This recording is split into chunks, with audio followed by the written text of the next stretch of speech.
Hadirin jamaah sekalian, seperti biasa di malam Jumat kita biasa membaca kitab Safinatun Najah. Pertemuan kali ini kita masuk ke dalam bab sholat Jumat. Dalam bab sholat Jumat, kita mengamalkan sholat Jumat, kemudian kita belajar pula bagaimana tata cara atau kaifiyah sholat Jumat yang benar menurut syariat. Karena kadang-kadang kita ibadah cuma ngikut-ngikut tanpa didasari dengan ilmu. Nah, alhamdulillah di majlis ini kita belajar sedikit demi sedikit apa yang kita dapatkan di pengajian, mudah-mudahan kita bisa mengamalkan. Karena ibadah yang didasari dengan ilmu pahalanya besar. Sudah digambarkan sama Rasulullah, ditukil dari hadis Nabi SAW, nanti ada orang di umatku nih, 2 orang sholat, rukunya sama, sujudnya sama, tapi pahalanya yang satu besar, yang satu kecil. Tuh, ibarat kalau di hadis disebutkan ibarat langit dan bumi, maksudnya apa? Pahalanya yang satu besar, yang satu kecil. Kenapa bisa demikian? Yang besar pahalanya dia orang yang menjalankan rukunnya dengan sempurna. Rukun-rukun sholatnya dijalankan dengan sempurna. Nah, sementara yang satu, kenapa ibadahnya sama tapi pahalanya kecil? Karena tidak didasari dengan ilmu. Nah, alhamdulillah kita duduk di majelis taklim, sekarang masuk bab Jum'ah. Masuk bab sebelum kita kupas hukumnya, syaratnya, syarat sah sholat Jumat, di sini kita baca Fadilatul Jum'ah. Keutamaan hari Jumat. Kata Syekh Nawawi rahimahullah taala dalam kitabnya, beliau mengatakan hari Jumat itu Sayyidul Ayyam. Rajanya hari. Rajanya hari. Di hari itu kata beliau 600.000 Allah mengampuni dosa hambanya. 600.000 Allah mengangkat orang-orang yang masuk neraka atau orang-orang yang disiksa, diadab sama Allah Subhanahu wa taala. 600.000 hari itu diangkat sama Allah Subhanahu wa taala. Mudah-mudahan kita termasuk orang tua kita, guru kita, saudara kita. Mudah-mudahan di hari Jumat itu Allah ampuni segala dosanya. Amin ya rabbal alamin. Dan orang yang meninggal di hari Jumat atau malam Jumat, hari Jumat atau malam Jumat, pahalanya seperti orang yang mati syahid. Hari Jumat atau malam Jumat, seperti orang yang mati syahid. Dan orang tersebut bebas dari azab kubur. Ajib gak? Nah, cuman susah kita pengen wafat atau meninggal hari Jumat kalau bukan karena ibadah kita. Nah, makanya orang kalau udah hari Jumat meninggal atau malam Jumat meninggal, pahala syahid dia dapatkan dan terhindar dari azab kubur. Ajib. Jangan kita beranggapan, kadang-kadang kita emang ada orang yang kagak sholat, kagak kelihatan enggak ibadah begitu, tapi meninggalnya hari Jumat atau malam Jumat. Nah, jangan berprasangka, masa sih ini hadis bener orang yang kagak ibadah, jangan begitu. Kalau udah Nabi yang ngomong, udah percaya. Alhamdulillah kita punya tetangga meninggalnya hari Jumat.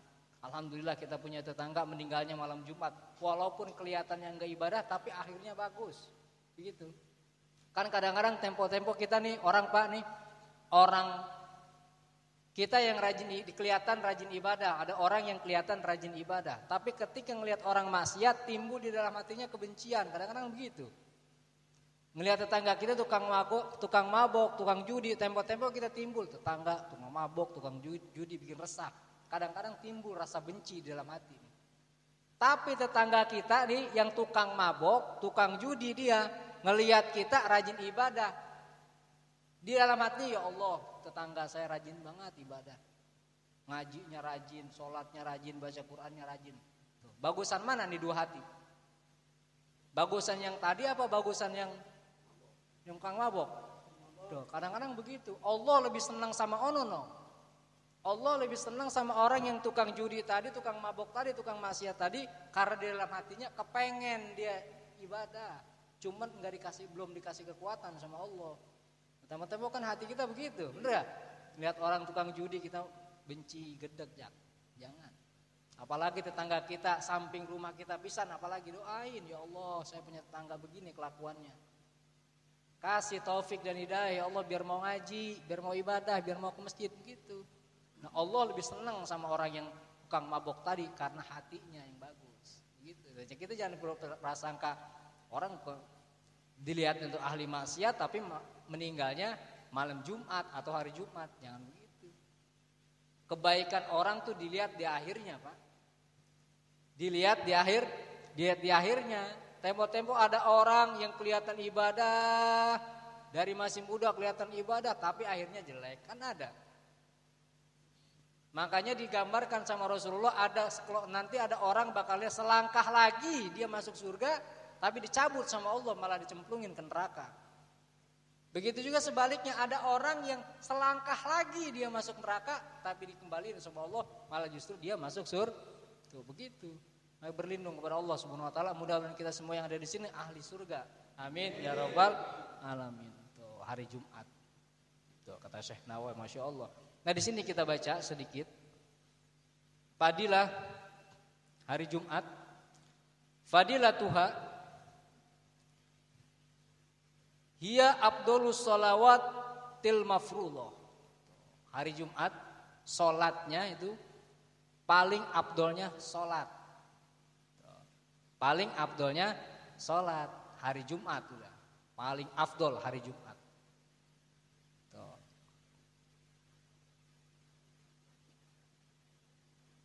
Wa jama'atuha afdolul jamaat. Solat berjamaahnya paling afdol solat berjamaah. Tuh, paling afdol. Nah, kita solat jamaah kalau subuh walaupun rame juga nggak sama seperti kayak Jumat, nggak sama. Nggak sama kayak hari Jumat. Hari Jumat mah bludak orang, Masya Allah, banyak. Tuh, makanya orang-orang kufar tuh yang paling ditakutin itu. Makanya sekarang dilihat dipisah, bener ya? Ajib kan sekarang pemerintah mau misah, mau ada sip-sipan, ganjil genap kan begitu Jumatan ya. Jumatan mau ganjil genap. Nah ini udah mengikutin aturan WHO, bukan aturan Allah yang diikutin ya Allah. Mau diadakan ganjil genap, kalian begitu kan ya? Ganjil genap sip 1 sama sip 2 maksudnya begitu.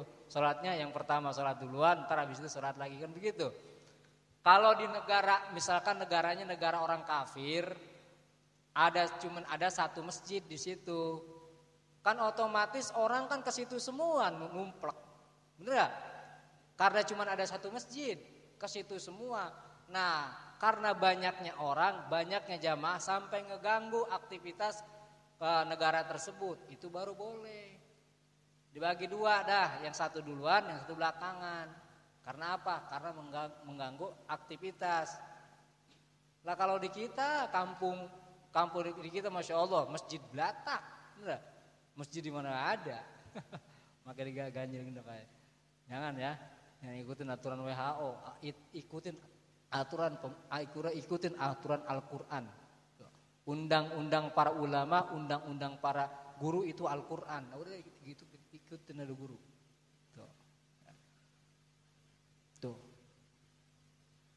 Paling afdolnya solat jamaahnya paling afdol. Wahia min khususiyati hadil ummah, dan kekhususan buat umat Nabi Muhammad. Khusus solat Jumat itu buat umatnya Rasulullah Sallallahu Alaihi Wasallam. Wafil hadis dikatakan di dalam hadis as-shalawatul khamsi wal jumu'ah ilal jumu'ah, dari salat 5 waktu, wal jumu'ah ilal jumu'ah, dari Jumat ke Jumat, Wa Ramadan ila Ramadan, dari Ramadan ke Ramadan.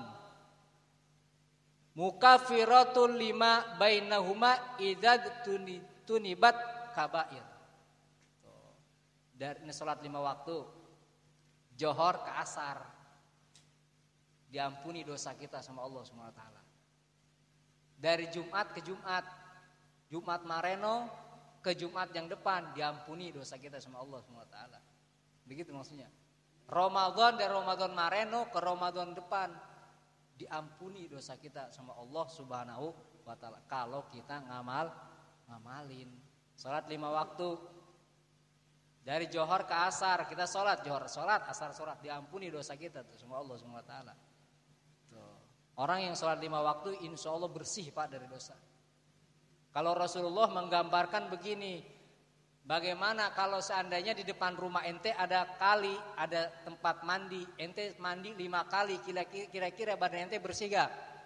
Bersih gak? 5 kali mandi sehari semalam, kira-kira badan bersih gak? Seperti itulah sholat. 5 kali, 5 waktu kita sholat, maka insya Allah bersih dosa kita dari maksiat. Insya Allah bersih dosa kita, diampuni dosa kita oleh Allah Subhanahu wa taala.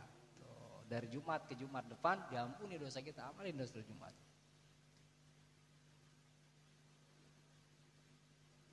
Idza tunibatil kabair, jika dia tidak melakukan dosa besar. Kalau dosa besar pakai tobat.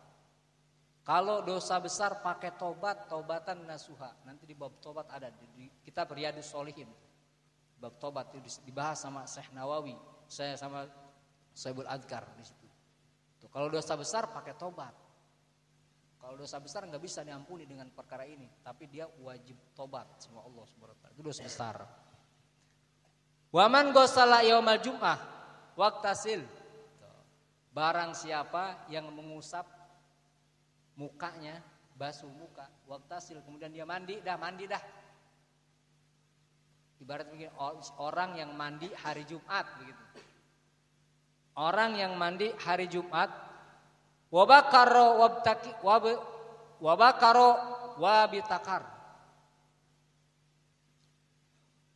Wabakaro wabtakar. Paginya pagi-pagi. Orang yang mandi Jumat, kemudian dia perginya pagi-pagi. Pagi, Pak. Bukan setengah 12. Apalagi udah mau khotib, udah mau naik baru berangkat. Itu malaikat udah masuk. Malaikat ngejaga di pintu masjid, udah masuk duduk bareng khotib. Udah kagak kecatat kita. Kalau khotib udah naik udah kagak kecatat kita salat Jumat. Usahain sebelum khotbah naik kita udah nongkrong di situ. Kenapa? Kalau khotib udah naik nggak kecatat kita, karena malaikat penjaga pintu masjid udah duduk sama khotib di depan, nggak kecatat. Wah sayang, ini pagi-pagi maksudnya. Jarang orang pergi pagi-pagi. Aneh bisa. Kerja dulu. Jarang, Pak. Jarang orang jam 9. Orang misalkan pergi Jumatan nih jam 9, aneh. Aneh enggak? Aneh orang mau ngapain? Masih pagi begitu. Ya, makanya Rasulullah nanti umatku dulu Islam waktu pertama datang orang aneh. Nah, nantar di akhir zaman juga sama.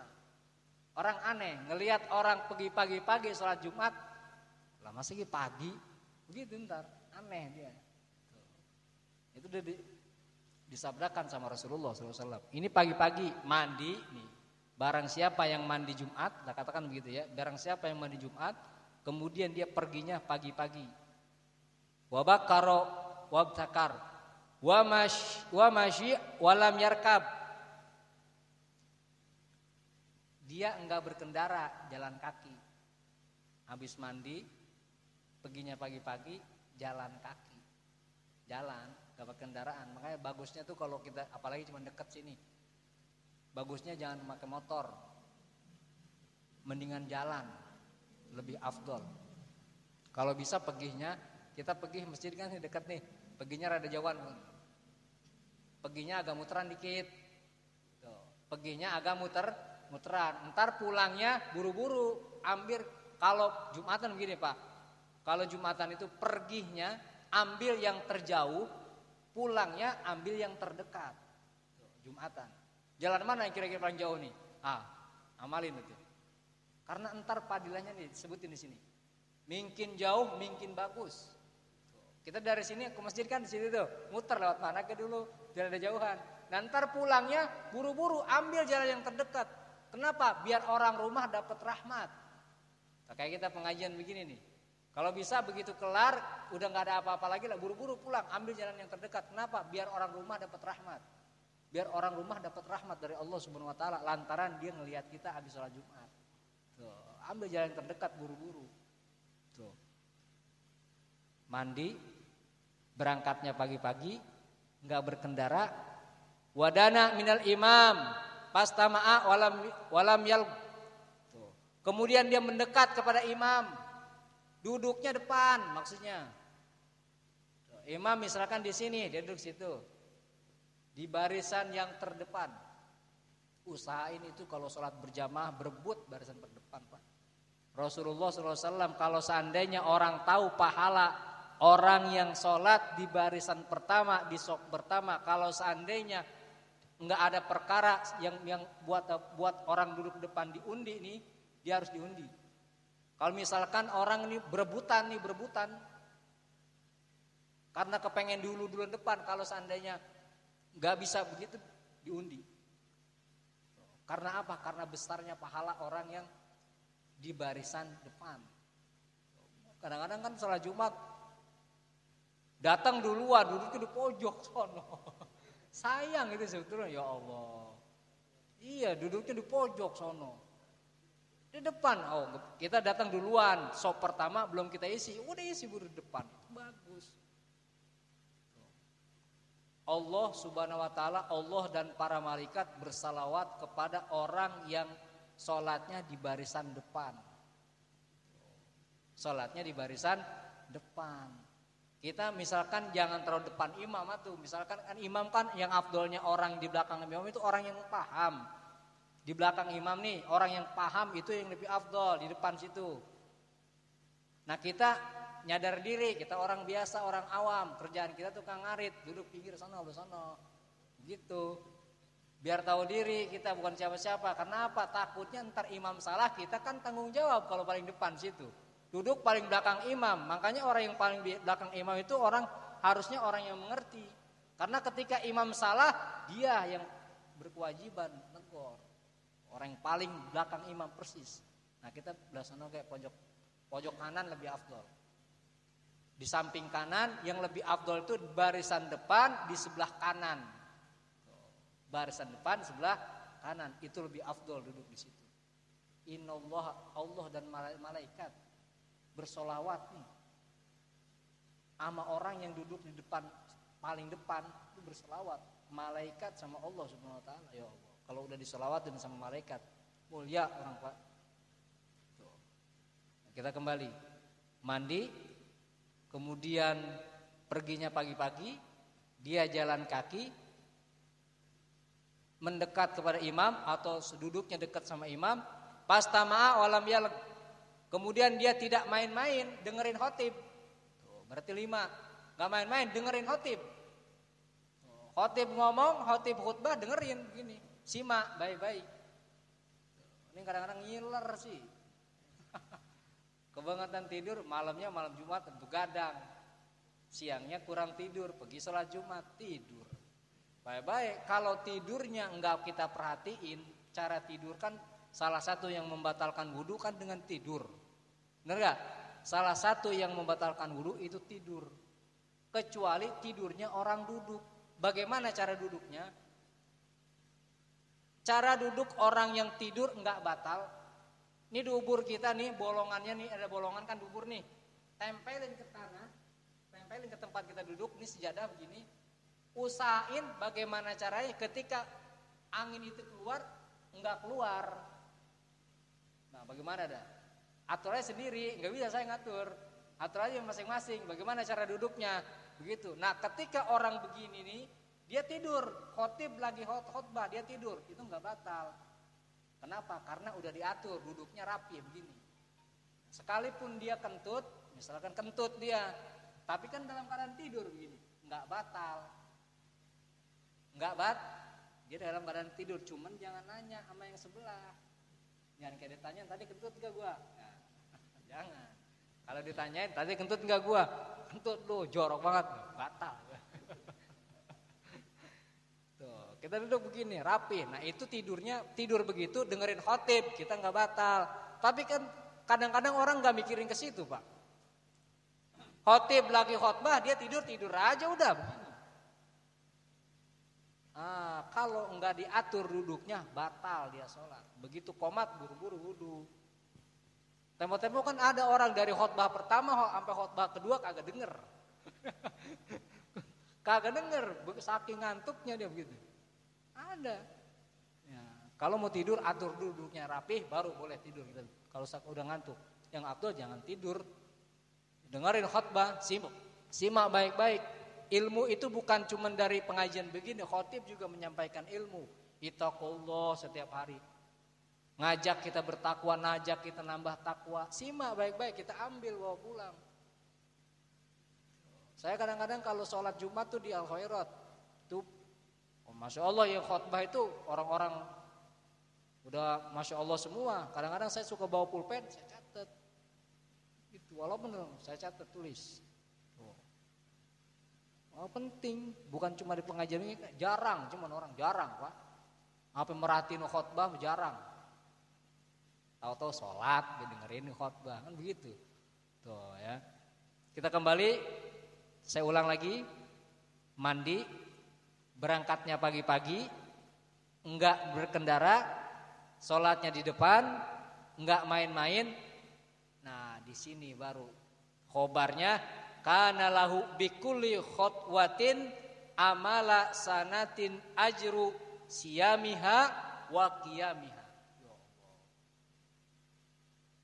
5 perkara dia amalin, di sini dikatakan maka orang tersebut setiap selangkah nih, 1 langkah, 2 langkah, nih 1 langkah, bikulli khutwatin setiap 1 langkah amala sanatin ajru siyamiha wa qiyamiha.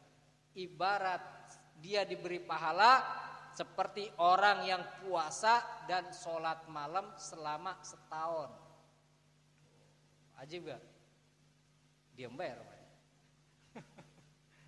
Diam bayar. Gak ngerti apa bukan? Diam bayar. Ibarat dia puasa dan sholat malam setahun. Bayangin, 1 langkah nih. 1 langkah. Cuman amalin yang 5 tadi. Ini 1 langkah. Makanya saya bilang kalau kita pergi agak jauhan. Kenapa? Karena dihitung tuh langkah kita tuh.